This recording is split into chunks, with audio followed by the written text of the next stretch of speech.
ګوره د ختم نبوت عقیده د دفاع لپاره صحابه کرامو ډېر قرباني ورکړي دي حتی چې د خپل وینو او سرو په قرباني سره د ختم نبوت عقیده دفاع او پالنه کړې ده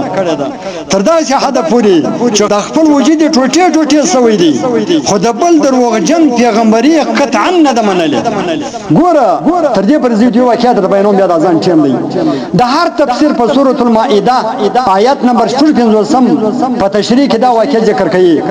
چې مسیلمه الکذاب و نبی علیه الصلاۃ والسلام ته یو خطر ولېږي د مسیلمه الکذاب د نبوت دعوا کړو چې نبی دا نبی علیه الصلاۃ والسلام ته یو خطر ولېږي چې په هغه خط کې داسې الفاظ لیکلي وو من مسیلمه رسول الله الى محمد رسول الله صلى الله عليه واله وسلم اما بعد فان الارض نصفها لي ونصفها لك دا خط مسیلمه الکذاب خنزیر و نبی علیه الصلاۃ والسلام ته ولېږي د خط مفهوم دا دی چې دا خط د مسیلمه الکذاب رسول الله د طرفه څخه ځان شي چې زه رسول یم لازماره طرفه دی وای الله یعذ بالله و دا د مسیلمه الکذاب رسول الله د طرفه څخه دی او محمد رسول الله صلی الله علیه وسلم ته لہذا د دې خبرو څخه ورسته خبره ده چې د مکه او مدینه نیمم زکه زما ده او نیمم زکه ستا ده یعنی په نیمم زکه باندې بس تا خبره چلیږي او په نیمم زکه باندې بس ما خبره چلیږي او نبی علیه الصلاۃ والسلام ته دا خطر ولېږي نو دا خط د مسیلمه الکذاب خبيث خنزیر د طرفه څخه دوه کسیدان او نبی علیه الصلاۃ والسلام تراوړي نو نبی علیه الصلاۃ والسلام د دوه کسانو څخه پوښتنه وکړل چې تاسو د مسیلمه الکذاب په اړه کې څه عقیده ده ته څه پکې وایې نو هغه رزلانو فورا ورته وویل چې زموږ هم هغه عقیده ده لکه څنګه چې زموږ پیغمبر مسیلمه الکذاب عقیده ده الله یعذ بالله چې هغه زه رسول یم او بس دی رسول دی مزمون دغه عقیده ده الله یعذ بالله نو نبی علیه الصلاۃ والسلام ودا دوه کسان ته وویل لولا ان الرسل لا تقتلوا لو ضربت اعناقكما و چې اې د مسیلمه الکذاب قاصدانو کچېره د قاصدانو قتلول په دین شریعت کې جائز وای او ما ته د الله تعالی د طرفه دا وینا وای نو ما بس تاسو گردنونه پتور باندې وټ درکاټ کړی وای ما تاسو مرګ مازی نه دی جایز ما به تینون مردار کړی وای نو بیا د دې څخه ورسته نبی علیه الصلاۃ والسلام او مسیلمه الکذاب خنزیر ته یو جامع جوابي خط ولیکي چې دغه خط الفاظ داو من محمد رسول الله صلی الله علیه و آله وسلم الى مسیلمه الکذاب اما بعد فان الارض لله تعالى يورثها من يشاء من عباده والعاقبه للمتقين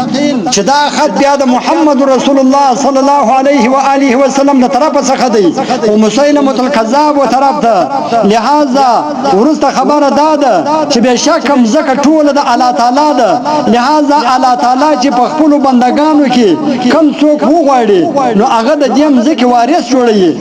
او ښه انجام د پرهیزګارانو انسانانو د پاره دی نبی علیه الصلاۃ والسلام دا خط روپچی ورکه دا دوره ورو دا جواب خط ورواستوي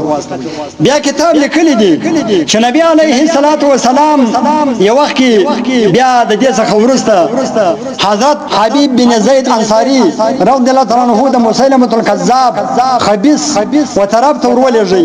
چې د مسیلمه الکذاب احوال معلوم کړي نو مسیلمه الکذاب ته چې دا معلومه شو چې نبی علیه الصلاۃ والسلام زما د احوال معلومولو د پاره حضرت حبیب بن زید رسول دی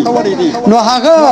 صحابي مبارک سم دسته گرفتار کړي نماز ورسېدی هغه گرفتار کړي ویني خپل مجلس را وغوښتي نو مسیلمه الکذاب خنزیر خبيث وحضرت حبیب بن زید رضی الله عنه ته وویل اتشهد ان محمد رسول الله چې آیا ته دا گواهی ورکړي چې محمد رسول الله صلی الله علیه وسلم الله رسول دی نو حضرت حبیب بن زید رضی الله عنه ته وویل نعم اشهد ان محمد رسول الله چې دا گواهی زور کوم چې نبی علیه الصلاۃ والسلام د الله رسول دی بیا مسیلمه الکذاب او حضرت حبیب بن زید وویل اتشهد انی رسول الله چې آیا ته دا ګواهي ورکوې چې زه د خدای رسول یم ځان ورښیي چې زه د خدای رسول یم نو حضرت حبیب بن زید رضی الله عنه ورته وویل انا اسم لا اسمع زه کوڼ یم زه ستا دغه د خباثت خبره نه اورم دا زه نه سم اورېدی زه کوڼ یم حتی چې مسیلمة الکذاب څو واره دا خبره ورته وکړل چې زه د الله رسول یم دا منې که نه زه کوڼ یم زه ستا خبره نه اورم ته څه وایې مطلب چې دا زما غوږونه و داسې بېهوده خبرو اورېدو ته نه دي تیار حتی چې مسیلمة الکذاب خبیث خنزیر به په هر وار د دا صحابي مبارک د حبیب بن زید و ده به دا خبره کول چې زه د الله رسول یم دا منې که نه هغه بل زه خبره نه اورم هغه به یو لاس په جنکاټ بیا یې ورته وویل ورته دا منې چې زه د خدای رسول یم د نه زه نه اورم دا بل لاس جنکاټ درېیم وارې بیا ورته بیا په وژه کې لاس جنکاټ بیا ورته په دا بل وژه کې لاس جنکاټ لیکن دا خبره نور سره منل بیا د یوه پښه جنکاټ کړه دا بله پښه جنکاټ کړه دا خبره نه منل اخره سر جنکاټ کړي انا لله و انا الیه راجعون د شهادت جامع نوشته شهادت قبول کړي دغه ځان ټوټې او ذریعہ قبول کړي خو لیکن دا نه قبلول چې مسیلمة الکذاب د پیغمبري دعوا کړې ده او دا ورسره ومني دا زړه نه منل هغه دومره پر رسول الله صلی الله علیه وسلم باندې کلک خلک دومره پر نبی علیه الصلاۃ والسلام باندې ځانونه ورکول دې ته غیرت وایي دا تر غیرت چې دی زموږ د پاره چیز دی پکار دی